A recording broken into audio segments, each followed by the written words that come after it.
Evening students, আজি এই ভিডিওত মই তোমালোকক HSLC ফাইনেল ৰিজাল্ট আপডেট দিবলৈ বনাইছো।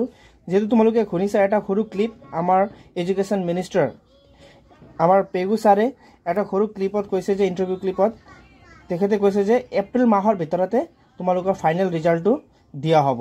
আৰু তোমালোকে জানা যে HSLC আৰু HS ৰ ৰিজাল্টত খুব বেছি ডিফাৰেন্স নহয়, দুদিন বা এদিন ভিতৰতে দুটাৰ HS ফাইনেল আৰু HSLC এপ্ৰিল বিহুৰ আগতো হৈ যাব পাৰে, বিহুৰ পাছতো হ'ব পাৰে বুলি তেখেতে মন্তব্য ৰাখিছে।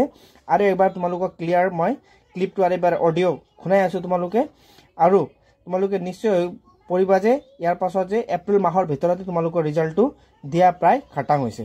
আৰু যদি কোনোবাই এই চেনেলত প্ৰথমবাৰ ভিজিট কৰিছে তেন্তে চেনেলটো ছাবস্ক্ৰাইব কৰিব, আৰু যাতে ঠিক এনেধৰণে এডুকেশ্যন ৰিলেটেড ইনফৰ্মেটিভ ভিডিঅ' পাই থাকিবলৈ।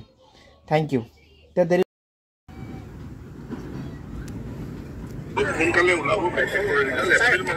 এপ্ৰিলৰ মানে বিহুৰ আগত হ'ব নেকি?